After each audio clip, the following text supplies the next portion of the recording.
Happy Pride! Welcome to our online event, Insight Matters into the Mental Health of our LGBTQI plus community, as part of the official Dublin Pride Festival 2021. My name is Dil Wickremasinghe, and I'm a broadcaster, I'm a training psychotherapist, and I'm the founder of Insight Matters, a psychotherapy, counseling, and wellness center based in Dublin's Capel Street, which many of us affectionately call Gay Street. So I started Insight Matters with my Mrs. Anne-Marie just over a decade ago, and now we have, incredibly, 85 therapists working with us. We call ourselves the Tribe, and together we support the mental health of over 600 clients weekly, nationally and internationally.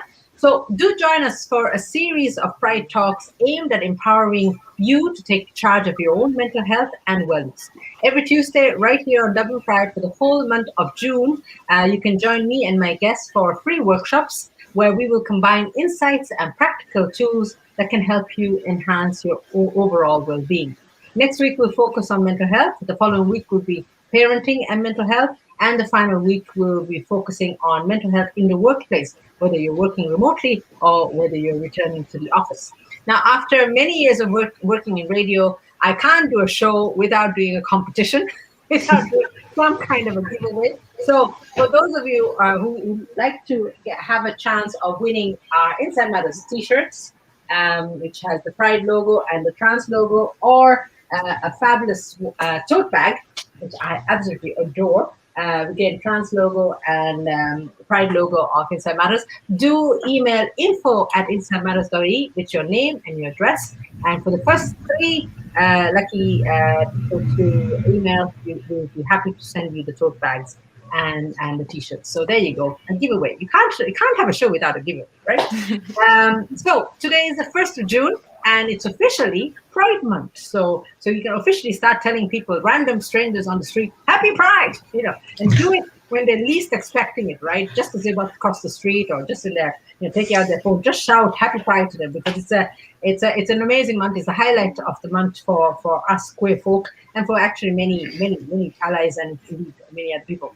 But with the exception of the last 2 years, since the Stonewall riots of June 1969, globally, the resilient LGBTQI plus community has come together annually to celebrate Pride in a burst of rainbow flags, dock markings, stilettos, floats, and yes, feather boas. And this is all a collective effort to serve as a reminder to society that yes, we are still here, we are still queer, and we deserve full equality. And Ireland, in fairness, has come a long way, but there's still some work to do when it comes to homophobia, biphobia, interphobia, and transphobia, because these are still very much present in our society. So you can get in touch with us by emailing us at info@insightmatters, visit our website at insightmatters.ie, and you can also follow us on Instagram and Twitter. So let's be honest, because tonight is going to be an honest conversation about mental health. The last 16 months have been incredibly challenging for all. But this evening, we ask, how is the mental health of our community? Has COVID-19 and our response to it disproportionately impacted on the well-being of our LGBTQI plus people? And as our usual ways of connecting and interacting has dramatically changed. Even the very fact that for the last 2 years, we have been robbed of the opportunity to celebrate Pride and march down the street of O'Connell Street in broad daylight, singing "It's Raining Men," which I always think it's so ironic. But it has been a huge, incredible loss for all of us. I know since I moved to Ireland in June 2000, that's 21 years ago, I've proudly marched as part of Dublin Pride. And for the last 2 years, I have not been able to do that. And that's been horrendous. But speaking about it from a personal perspective, I personally struggled in the last 16 months. In fact, I can say for the first time in my life, I actually despaired. I experienced burnout. I believe actually the last 16 months of extended period of stress where you're trying to juggle full-time work, college, I'm training to be a psychotherapist, homeschooling children, and caring for my family has pushed me into early perimenopause. That's, I knew that's all part of life, menopause, perimenopause, that's going to happen. But I really genuinely believe the stress that I've experienced, and many women, I'm sure, have experienced over the last few months, have pushed them into this situation of being perimenopausal. But thankfully, I'm in therapy and I actively focus on self care, and I have a very supportive family and friends, and I'm getting through it. But tonight we ask and we focus on the mental health of our community and ask, as is the case with all adversity that life brings, what lessons can we learn from all of this, from this collective experience that we've just come through? When normality is finally restored as a community, are there new alternative ways of socializing and connecting that can benefit our overall well being? And very importantly, as a community, how can we take a more proactive approach to our mental health and wellness, irrespective of what is happening around us? Well, to answer these questions, I am joined by an amazing panel of guests. Collette O'Regan, who is from LGBT Ireland, Noah Halpin from Transgender Equality Network of Ireland, Ranae von Medig, CEO of the Equality for Children and podcaster of Disordered, and then Pat Timlin, who's a counselor and psychotherapist with Inside Matter. So let's jump straight in and have a look at get an overview of the mental health of our community by speaking to an organization that's a national support service who is very much on the front line of supporting LGBTQI plus people. I'm joined by my first guest, Collette O'Regan, Senior Training and Advocacy Coordinator of LGBT Ireland. Collette, how are you? How's your mental health? And how did you get through the last 16 months? Hi, Dil. Gosh, 3 great questions there in a row. Look, I'm fine. I'm delighted. I have to remember it's June. I have to remember today is the 1st of June. Time seems to be flying. A whole sense of time is so different and so weird in recent months. But I'm delighted it's June. I'm delighted to be reminded it is Pride, even if it's different. Again, we were all hoping, I suppose, this time last year that we might, but anyway, hopefully, definitely next year. We have so many postponed celebrations. So next year is going to be a blast altogether. And yeah, I mean, like yourself, Dil, I can say, and I think like everybody to varying degrees, the past 16 months hasn't been easy. Personally, and it's been really challenging work-wise as well. Having said that, I am, feeling very, very, very lucky that I'm still working. I'm very, very aware of, the privilege of that, given what has happened to so many workplaces and all of that. So I can say, anytime I'm feeling a bit stressed now, I kind of say, well, wait a minute, how stressed was I this time last year? And actually, I'm a lot steadier this time this year because, that scary, frantic, frenetic, stressful transition of our work to online, to remote volunteering, that was incredibly, stressful. Our volunteers were amazing. Our staff were amazing. And we got our act together, without missing a shift, without dropping the helpline or the transgender family support line for one shift, so we're incredibly proud of that. But like it was a lot of stress and a lot of hard work, but that's what has got us where we are anyway as a community, ever since 1969. So we're not going to get away from that. I think it's always going to be hard work, but I think as a community, the LGBT plus community really knows how to get stuck in and how to turn a situation around and how to create something out of nothing, because there's not nothing, there's us, and we care for each other, and we know what it feels like to be isolated, to feel alone, to feel shameful, to feel, not so great about ourselves, whatever all of those negative things are. And particularly the last 16 months, to feel really cut off, and to feel perhaps like our world has totally, totally shrunk. And very much our rainbow world and perhaps our rainbow community has kind of disappeared. We've just been cut off from it. So it's been a very, very difficult time, I think. But we've come through. And I can say, as in terms of our own frontline services, while definitely we have seen the needs increase over the last 16 months. There's been, a sharp rise in the number of older people contacting our services, for example. There's been a threefold increase in the number of people contacting our service because of homophobic abuse and transphobic abuse at home, and because of domestic abuse, witnessing domestic abuse or being, the victim of domestic abuse in their homes. So there's real dark edges to what we've come through, what we are going through, but the support is there. And I think that has got to be our resounding message, whenever we're talking about our community and whenever we're talking about the mental health of our community. Support is there. Reach out.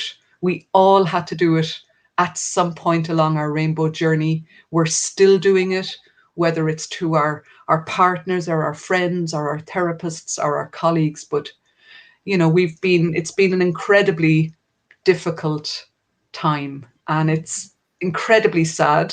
I have to say, like you said, Dil, that we're not marching this.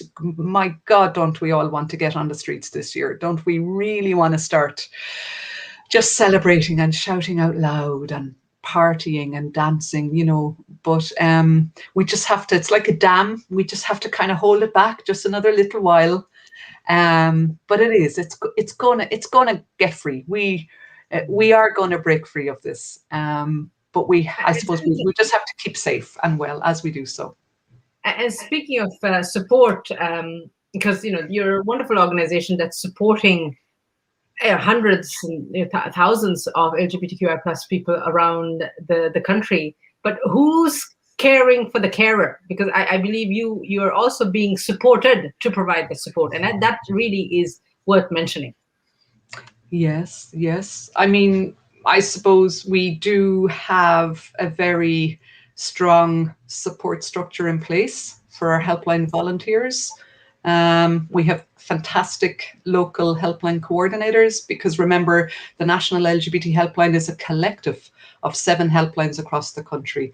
That's who we are. We are 7 helplines across Ireland, 85 volunteers, supported by 7 fantastic coordinators, supported by Stephen, my colleague, the Services Development Coordinator, supported by the staff team around Stephen, and other support as we need to draw it in.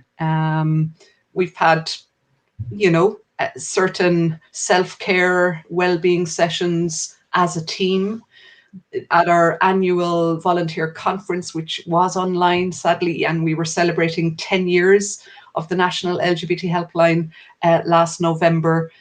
Our annual conference happened. It happened online. We had a strong theme throughout the conference of, taking care of ourselves. The National LGBT Helpline award an above and beyond award at our annual conference every year to someone who has gone above and beyond for the community. But in fact, it was like we could have awarded it to every single one of our helpline volunteers and our peer support facilitators for 2020, because really and truly everybody went above and beyond. But that does have a cost. It has a personal cost. People, it's one thing taking difficult calls when you're in the office setting. It's when you're remote volunteering and dealing with difficult calls in your own private space, in your own safe space. It can feel extra draining, and it can take a little bit more out of you. So I think between Stephen and the local helpline coordinators, including Ranae, who's fabulous coordinator for the Transgender Family Support Line, they've all been really, really extra alert to the needs of the volunteers. And then also you had the Office of National NOSP, the National Office for Suicide Prevention, that has been very supportive in the last year.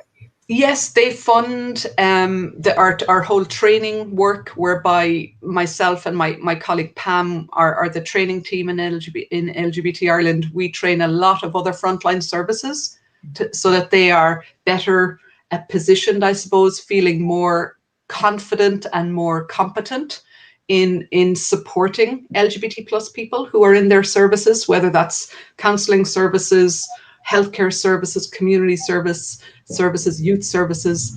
And yes, I mean, NOSP, which is the National Office of Suicide Prevention, part of the HSE, certainly stepped up, gave us additional funding rolling out for this year so that we can have some additional human resources to ensure that we're making more and more services LGBT plus aware and LGBT plus inclusive. Yeah. Which is fantastic. I should also say the Community Foundation of Ireland gave us a dig out with a kind of COVID resilience and a transition grant. So we, like, people, I think we're aware. I think maybe across Ireland there was a very good awareness that the usual fundraising, because I think across Ireland for all causes we have an incredible reputation, and we are the top per capita country in the world in terms of what individuals contribute to overseas causes and to local charitable causes. So I think there's an incredible awareness in Ireland of the need. You know, if you have something to give it, because somebody else needs it. And if you have it to give, that means you have it to spare, or just dig a bit and find something in there to spare and give it out. And I think the people haven't forgotten the LGBT plus community as they've considered the impact of the pandemic on otherwise normal fundraising opportunities throughout a year. And our own community as well, the LGBT plus community, you know, are always aware of causes, and when a specific alert goes out, people really respond as they can. But it's been a hard year for people. Like, not everybody has the disposable income. Yeah. So I think we've done well.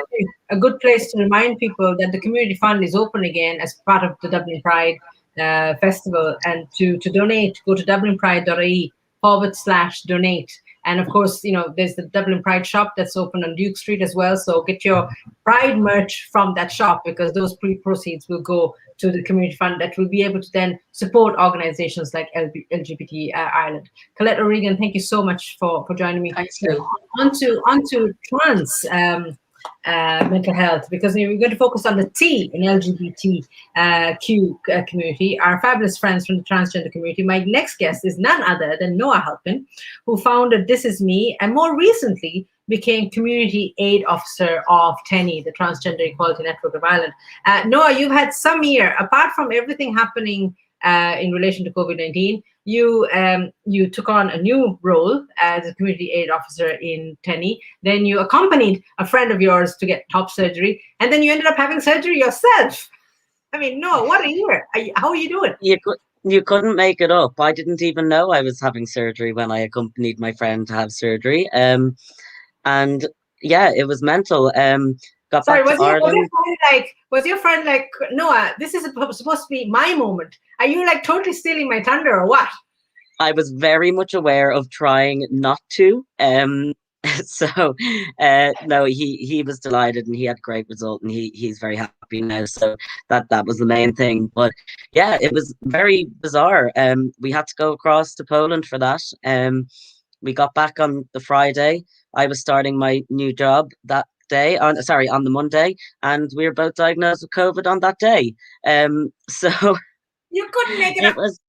It was no, you couldn't. I mean, we need to make a film out of it. Like, when we arrived in Poland, we didn't know that we were arriving to 3 foot of snow either. So you know, we weren't prepared for that. So yeah, it was a bizarre month, kind of February and March, between February and March was, but we got through it, and I'm still here, so I guess that's good. Exactly. And Noah, tell me, how has your mental health been the last 16 months, and how have you managed to get through it? Because like myself, I think you and I kind of thrive on being around people. You know, we need human connection, and we kind of get our positivity from being around positive people. And when we are kind of on our own, I know I start wilting. I just start. What about yourself? I absolutely agree, and you kind of hit the nail on the head there, in that, you know, and I've heard this from other people this year, that in terms of my mental health throughout this whole pandemic, it was up and down. I think things came in waves. Like I would experience, these a week or two of like an absolute wave of anxiety and feeling down and lonely, but then something would happen and would lift me, then the wave would come back again. And speaking to my some of my other friends about mental health, they would throughout this, they've told me the same, that that this kind of overwhelming feeling was coming in waves, and then it was calming down, it was coming in waves again. But I kind of noticed, like you said, I do thrive off being around my friends. I do. What really, really helps me and puts me in a good space is being around people. And I made the decision to move into an apartment by myself in September, which wasn't the best idea for me in hindsight, because I'm not good at being on my own all the time. And of course, we're now working from home. So I'm working from my home. I'm living in my home. There's no one else in my home. It's So like the planet next to you. yeah, exactly.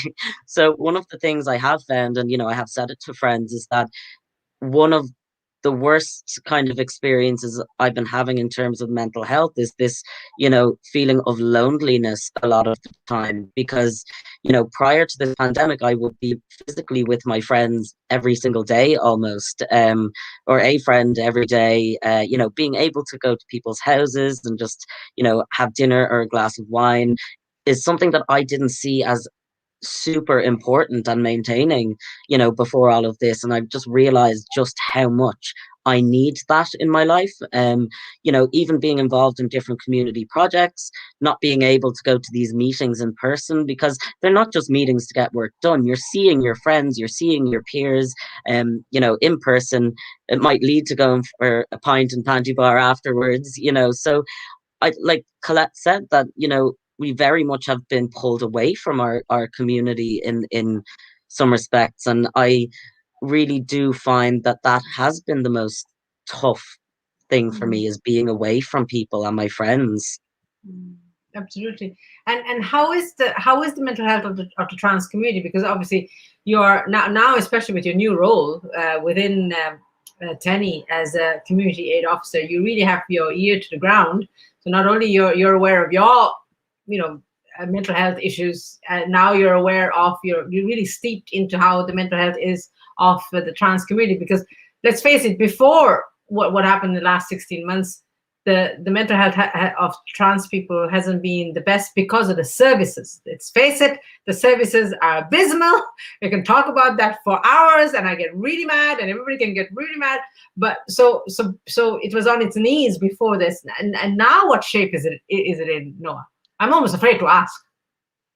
Yeah, unfortunately, the healthcare service is still not adequate. It's still not what it should be. And people are still finding it extremely difficult to access services. And even accessing services can be quite traumatic for people based on, the current model of care that is being run. So, that is something that we are constantly working on at TENI. We are constantly trying to improve. We're constantly trying to support the people who are having a difficult time going through that system.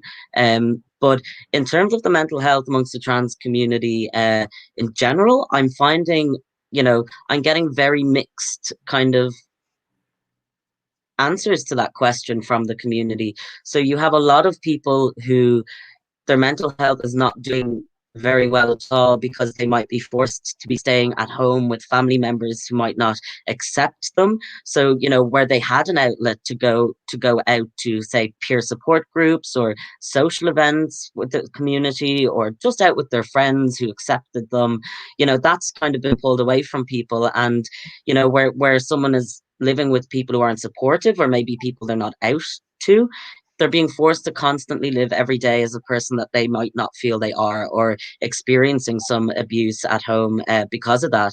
But then on the flip side, we have a few people kind of saying to us that, their mental health is kind of somewhat improved because they're not out in public all the time and experiencing some of that transphobic abuse that they might get from strangers on the street and things like that. So it's kind of getting these kind of differing reports. But I think something that has really affected people is like the non-ability to attend peer support groups or social, community social groups in person, because people miss that connection with their peers and with people who might be going through the same things that they are, or where they can share experiences, ideas, so I think that the community, and I don't think it's just trans community, I think the LGBTQI plus community in general is really pining for that, physical interaction with each other again. And, that is something that we are getting reports of, that people are really missing those outlets and missing those supports, those personal supports, because it's not the same on Zoom. And we are huggers, aren't we, Noah? We're all huggers. We love big hugs. I'm definitely a hugger. Just go randomly hug anyone, It's like, hey, happy Pride, hug. And I'm like, those days will come back. I am absolutely a hugger myself. So it's really weird, even if you bump in, or if you meet up with a friend for a walk outside and a coffee, it's like you do that kind of hi. It's very strange. And I do worry about, or I have been thinking quite a lot about how long it is going to take people to get comfortable with that kind of physical affection again. How long is it going to take for us to not be nervous, or to get used to, I don't know, lying on the couch with your foot touching your mate's foot while you're watching a movie? Do you know what I mean? Simple things like that is, I do wonder how long psychologically it will take us to get back to a point where we're all, we do want to hug, but we're not all comfortable doing that right now. So, I would worry about the impact it's going to have afterwards, when we are all allowed back together and seeing each other and at events. And, will people know what to do? Absolutely. And we'll have to set up hugging workshops. Why not? Noah Halpin from Transgender Equality Network Community Aid Officer, thank you so much for joining us here. Thank you for having me. We'll see what questions we have, and we'll come back to you for sure. Now, moving on to our next guest, who's absolutely no stranger to us. We hear about LGBTQ families and their mental health, and as a mom of 2 young children myself, this is a topic I feel I have personal insight into. If you're watching this, Phoenix and Xavier, hello, Mama loves you. Right? They're probably watching this from the kitchen. My next guest is Ranae von Medic, who is a CEO and co-founder of Equality for Children, which is an Irish non-profit that fights for equality for children born to LGBTQ plus families in Ireland, and recently launched her debut podcast, Disordered, earlier this year. Ranae, you're very welcome. How are you doing? I'm good. Happy Pride. Happy Pride. Oh, the kids, bring them in. They're off watching Peppa Pig or something terrible like that. So it's okay. When mommy is on Zoom, they can watch anything. It doesn't matter. Yeah, absolutely. So how has the last 16 months been for you? I mean, I know I personally struggle with the working and the homeschooling and the this and that and everything else. How did you manage? So yeah, it's kind of as well. You decided to start a podcast in the middle of all of this. Of course I did. So I suppose from my point of view, it's been like the best of times and the worst of times. There have been elements to the last year and a half that have really kind of changed our lives for the better, but it's also been incredibly difficult. Like there have been moments where I've kind of hit a wall and I've just had to kind of step back and be like, I can't right now, and just take a step back from everything. And that in itself is kind of physically manifested for me. I've kind of been suffering with like back and neck pain, and there's not really any cause, but it's just pure stress. And it's just like holding yourself there, all the time. It's just earrings, yeah? You're wearing your shoulders as earrings. Oh yeah. And it's just carrying that stress in your body and trying to juggle so many balls at once. So for us, my wife and I have been home the entire time, and I've been trying to work from home. And obviously, like Equality for Children was formed kind of at the start of the pandemic. We formed in November 2019. So by the time we were just about finding our feet, the pandemic hit. So everything was up in the air, and we kind of were like, can we continue doing this? How are we going to do this? We just had to, I suppose, pivot and find out how to make it work. And actually it's been it's been great.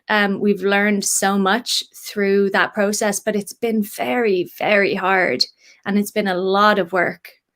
So yeah, it's been incredibly difficult at times. And I suppose I feel lucky because our kids, our oldest Ava hasn't started proper school yet, so we weren't worried about additionally trying to homeschool or educate. We were just, when we were all home together, we would just go out and play. Play is learning, and that's enough. So yeah, it's kind of been a bit of both, I suppose.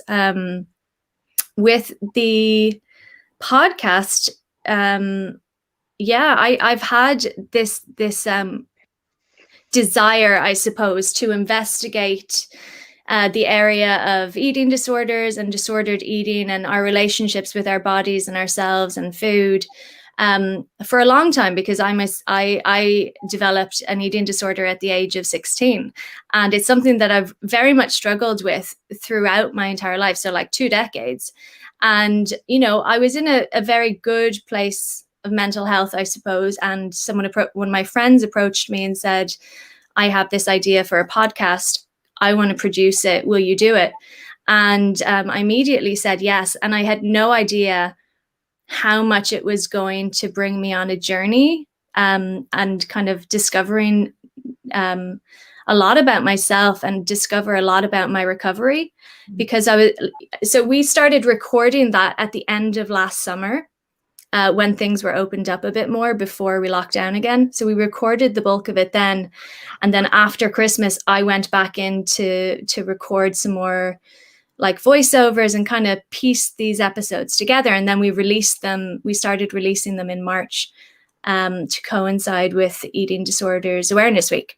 And at the start of the journey, I was very much of the opinion that I am in recovery, but I will always have to live with this. I will always be an addict. I will always have to fight this.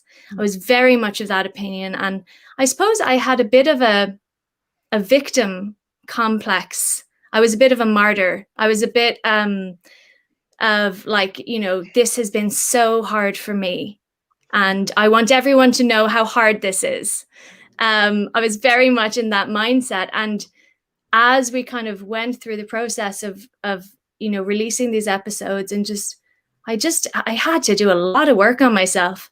And if you listen to the first episode and the last episode, it's literally like a 360 turnaround for me, because by the end of the series, I was saying, no, like, why are we telling ourselves that you can't be free of addiction? Why are we telling ourselves that? Why are we telling ourselves that we have to live these lives with like chains around our neck? And why can't we get better from any sort of addiction or affliction? So I very much kind of came to a place where I was like, okay, I'm not there yet, but I'm going to continue down that road and see where it takes me. And it's not just enough to complain and shout about things. We have to actually figure out positive ways to make change. So there's no point in saying, there's yeah, absolutely. There's no point in just saying, the services for eating disorders in Ireland are woeful, and they are. It's awful, but why is that? And how do we change that? And what do we need to do? Like, it's not just as simple as throwing money at the issue. It's not as simple as allocating more beds. It's not about the beds. It's about, the education that starts with kids. Like, why are people developing disordered relationships with themselves? Why are we told that what you weigh is what you are worth? It's kind of really just peeling it back and kind of, I suppose assessing what we all think when it comes to our relationships with ourselves and what we look like and what we eat and all of that. Even something as simple as, for the longest time, people say, "Oh, you've lost weight. You look great." That very simple statement, that itself, you just equated the person's self-worth to how much they weigh. And it's just part and parcel of how we speak. But if you start looking at all of that, then you realize, hang on, we are not the problem. It's just the how society, how the environment has been created. That's the problem. So let's turn the finger that way as opposed to inwards, right?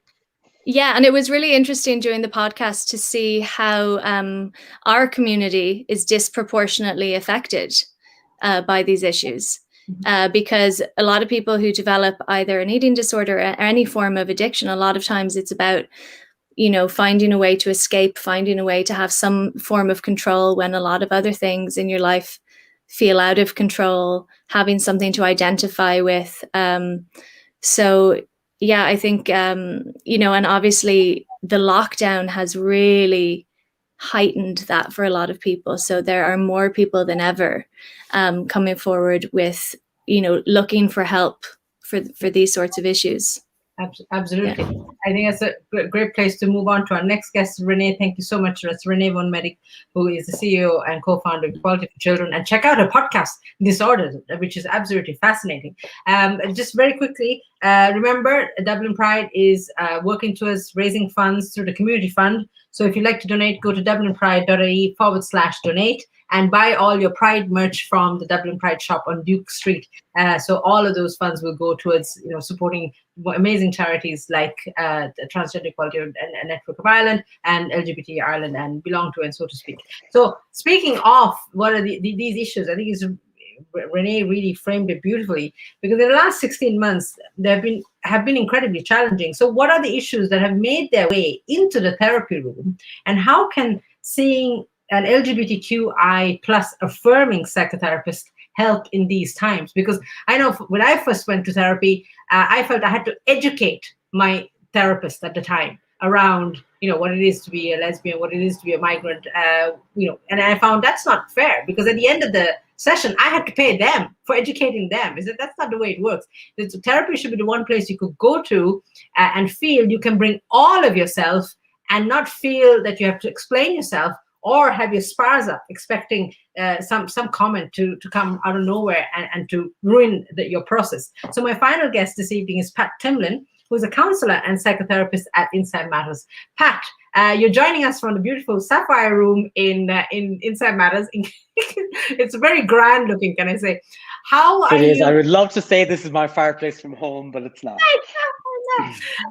Tell me, Pat, how have you been in the last 16 months? I mean, for the first time in history, a therapist and client are experiencing the exact same issue. So how have you coped? How have you looked after your mental health? And how have you sort of been able to, you know, look after yourself and keep that separation between you and your client's experience about what's happening around you?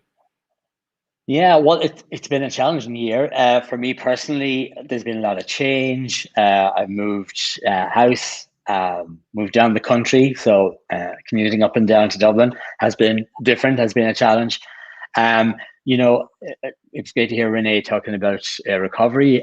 I'm also in addiction and mental health recovery, and I have never felt more challenged than I have in the last 16 months. So, you know, so I know what's going on for the people out there. I suppose one of the things I was blessed with was the ability to constantly work through it and be able to meet clients face to face. So that's been great. It's been rewarding. It's been challenging, but really it has been good for the soul as a therapist to do that, and to be able to give back something to the community that I feel I've gotten a lot from over the years. And I suppose that is one of the main challenges that, or main issues that I'm seeing. And you know, it was good to hear Collette talking about isolation and Noah talking about loneliness, because the pandemic has really disconnected a lot of people from the sense of community that they were feeling, a community where they felt understood, they identified with people, where they could meet people. I mean, let's not discount people's needs to connect for romantic connections. That's been a real practical challenge for people, to not be able to go out and socialize and meet people. I'm a single gay man myself. I'm feeling the pain at the moment. It's a really lonely time. Also, I think the challenge going forward for the community is how do we call ourselves a community when we can't commune, when you can't meet other people, when you're housebound, when you're feeling very alone in your issues, as you are anyways.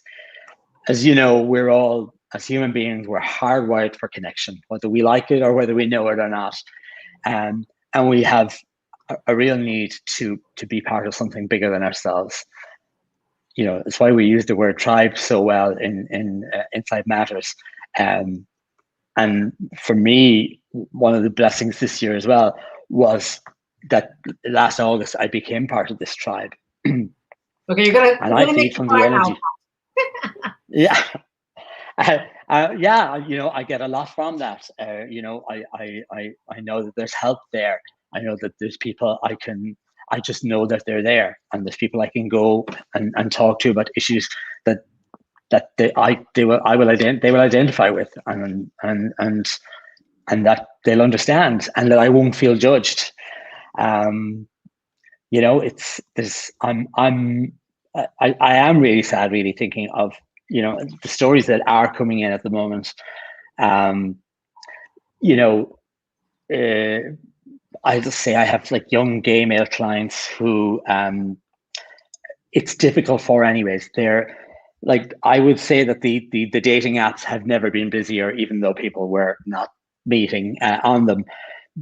But you know, I'm still hearing young gay male clients coming in and talking about the body issues, body image issues that they're facing because of the images that they're meeting.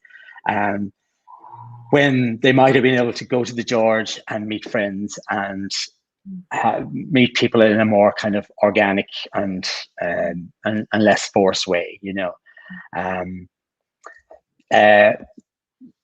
We were talking yesterday briefly, Dil, and I mentioned to you that I have several polyamorous clients. This has been hell for them because they might have several partners and there was no mixing of households. And you know, I learned something new every day, and that's one of the things I learned this year, that it was a really, really difficult time to be part of that community. And you also said, because there's one thing this year, the distractions have disappeared, you know. Yes. Yeah. So that has played a big part, and I know, like, you know, we were forced to spend time with ourselves. I'm thinking of Noah in his apartment and his plant, going, I'm by myself. So you can't really now hide from anything. If you had any issues, any mental health issues before, they're certainly just gonna, you know, literally explode in your face. Did you see that? Yes, with the clients? Yeah, absolutely. I have a sense that we're seeing a lot of people coming into the rooms right now who maybe had issues they mightn't have dealt with for another maybe year or two or something, but the pandemic has just sped up the progression of the degradation of their mental health. Yeah, absolutely. And what about things like, you know, internalized homophobia, internalized biphobia, internalized interphobia, and internalized transphobia? I mean, that's before we even look at what's happening in our environment.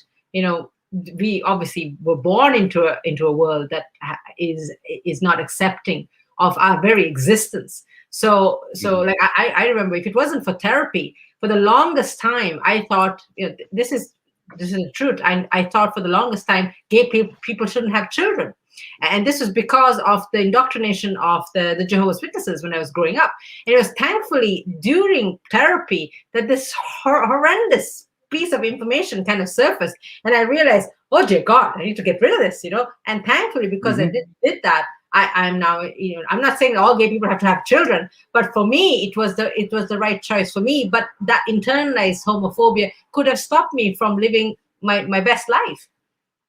Absolutely, you know, and the antidote to that is to be met, you know, as we do as therapists.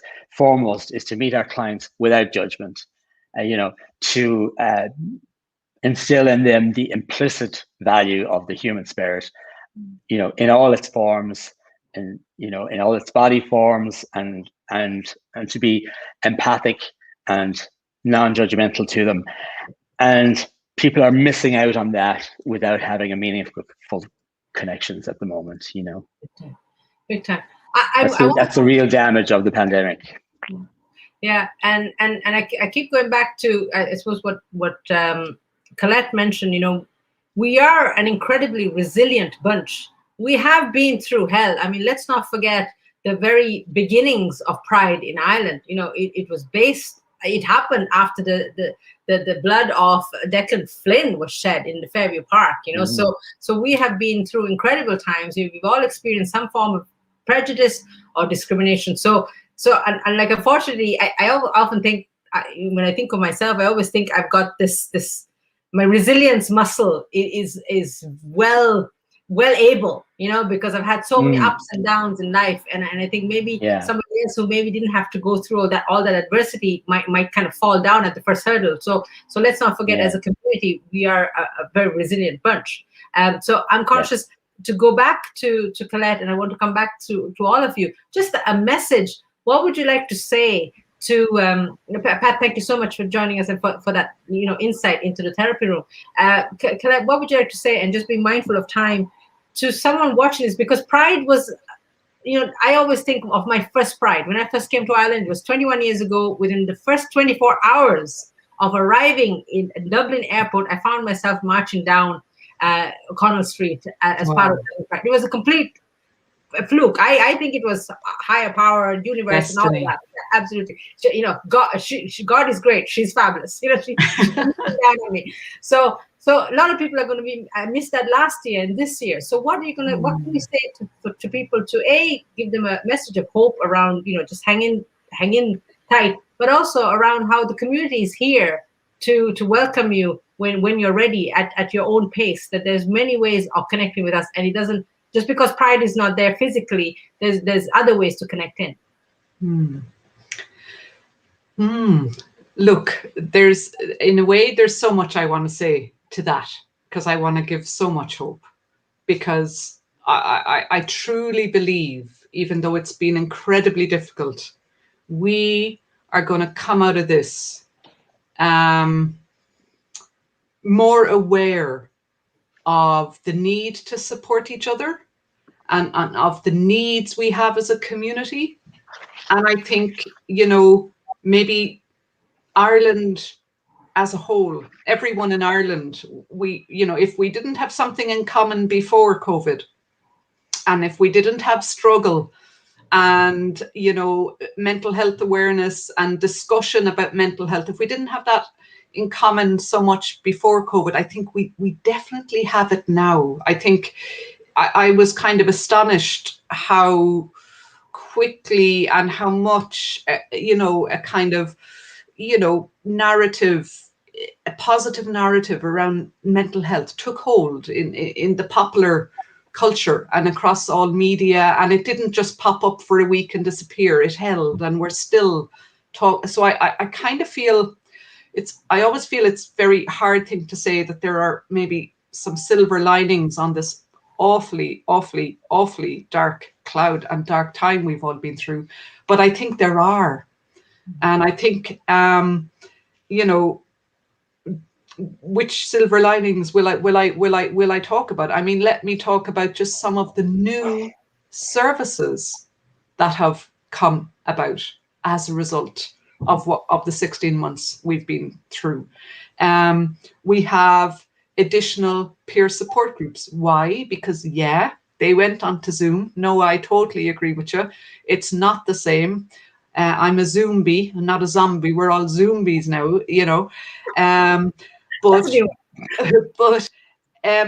you know, what was apparent very quickly once we transitioned the peer support groups online onto Zoom was they became accessible to everyone with a smartphone, with a device. Now, let's remember, not everybody has that digital accessibility. That was another big learning. So there was so much highlighting of the layers around privilege and the layers around, you know, things everybody takes for granted until you can't, you know. So I think I really welcomed the fact that Ireland got a big wake-up call that not everybody has a smartphone. Oh, just because everything is online now, that still doesn't make it accessible to everybody. You know, we all remember that we needed to get laptops to certain school kids so that they could go to school through homeschooling. In our own work with our LGBT asylum seekers living in direct provision centres across the country, who so vitally, you know, lost their one day a month meeting in Dublin. Okay, so we get that peer support group onto Zoom, but Wi-Fi is crap. There's no privacy. They're in shared rooms. They go outside to get a bit of privacy. The Wi-Fi is cut off. How do they connect? So it was just such a series of challenges. But like I said, you know, give us a challenge, we'll find a solution. You know, give us a bit of money, we'll overcome that solution. We know what to do. We just sometimes don't have enough resources to kind of do it. So we've overcome a lot of the challenges that COVID has thrown up. I think it's generated more services, more support services. So some of those groups will stay online as well as going back to in person. We're going to have a new service for older LGBT people. Yeah. Thank you. You're a dream guest. You loved the guests who come on and talk in volumes. You're brilliant. So thank you for that. So that's LGBT Ireland. So remember, they're a charity, and you can always support them through the community fund or directly as well. So the new services, actually, Insight Matters, because of the obviously now online therapy has become really accepted. One thing I had on my bucket list is to be able to provide our services abroad to countries where homosexuality is yet to be decriminalized. And we are now supporting the LGBTQ community in Sri Lanka, where homosexuality is yet to be decriminalized. Oh, wow. Psychotherapists in Sri Lanka, they're told where the problem is that now people are actually accessing outside of their countries. So what message people listening to this and in relation to trying to embrace their identity? Yeah, I'll be very quick, but I think, you know, one thing about this whole I don't think we can take away from the impact that this whole pandemic has had on people. It's had a profound negative impact on a lot of people's mental health. And I think, you know, as well as that, there is one thing I hope that we come out of this, and that is I hope we come out of this as kinder people. You know, that we've seen throughout this pandemic people swooping in to help people who might not be able to leave their homes or things like that. And I do hope that we do come out of it kinder people. But I think it is important to acknowledge just how difficult this has been, not only for individuals, but for couples, for children who didn't really understand why they couldn't go with their friends. But, you know, in terms of services, like Collette said, that moving online has made it a little bit more accessible for people maybe in different parts of the country, for people who are a little bit too nervous to turn up in person to a meeting and things like that. But I do think others still crave that connection of meeting in person. But what I'd like people to know is that, you know, if you are having a tough time, we are there. You know, the services are there, the people are there. I'm personally here, you know, and people can get in touch with us anytime, and we can help in whatever way we can. You can dial into peer support groups online, or you can actually, as I discovered, which I didn't know, you can access our peer support groups by phone. If you don't want to use a computer, you don't have one. So yeah, just for people to know that we are still here, albeit, you know, not in person. We are definitely still here by phone, by email, by chat. So yeah, and I'm just hoping that, you know, we come back to some sort of level of normality relatively soon. Thank you so much, Noah Halpin, who's joining us from the Transgender Equality Network, and Ranae Wonmedic. Final words from you in relation to just the parents watching this, your LGBTQ families, people with eating disorders. What would you like to say to them to give them hope as you jet off to Florida tomorrow? Can I say? Well, I would just totally echo what Collette and Noah have said. and also, very much hope that when we do go back to normal, that we don't go back to normal, you know, that we come out of this with a lot of lessons learned, and just being sounder to everybody, and just being kinder, and just, you know, staying in your own lane, and, you know, just looking out for your friends and family and your community. I really hope that continues, because that's been really beautiful to see happen. And I would just say that, you know, we will dance again, we will hug again, we will have these beautiful times, and they'll be all that more precious because of what we've gone through. And I know for me, holding on to that hope, and even just, you know, getting to go to a little friend's birthday party at the weekend with the kids out in the open, that literally was just the most special thing, that maybe in the past it would have seemed like a chore, but, you know, getting to just do these very basic human connection type of things is so precious now, and it can only get better. So just hold on to hope. Absolutely. Ranae Wellbeing, thank you very much for joining us, and please check out her podcast Disordered, which is absolutely fascinating. And Pat Timlin, counselor and psychotherapist at Inside Matters. What would you like to say to those watching who are perhaps struggling themselves because of the last 16 months, but also who are maybe disappointed that, you know, they were maybe looking forward to marching in their first Pride this year? Well, we're not done with Pride. There will be more Prides, and there'll be ones where we can really, really celebrate, and hopefully that'll be next year. What I would say is, whatever you're feeling about yourself, whatever message you've received about yourself, you're not alone, and you're special. And regardless of how the world is changing, we are here offering what we have always offered, is a place where you're accepted and treated with dignity and respect and understanding. So just reach out. Thank you so much, Pat. So a huge thank you to you all. Sadly, we have reached the end of our conversation as part of the official Dublin Pride 2021 festival. Join me for our Inside Matters Pride workshops series starting next Tuesday at 1 p.m. I would like to thank all our guests. Of course, we have Collette from LGBT Ireland. We had Noah Halpin from Transgender Equality Network, Ranae Wellbeing from the Equality for Children, and of course the podcast Disordered, and Pat Timlin, counselor and psychotherapist at Insight Matters. And a huge thank you to Dublin Pride for their continued support of our work. So today's conversation has been around the issues our community is facing today, not only in relation to prejudice and discrimination, but also the impact of the last year. We have also heard that our community is incredibly resilient, and with the right support, we will rise again and we will march again. If you're struggling, please reach for support. You're not alone. Lean into our beautiful, vibrant community. The theme of this year's Dublin Pride is community. So we will march again. Remember those words, we will march again. This is a very proud Dil Wickremasinghe wishing you a happy Pride and reminding you that insight matters for your mental health. Have a great evening. Enjoy the sunshine. Happy Pride. Happy Pride, folks. Happy Pride. Thank you. Happy Pride all.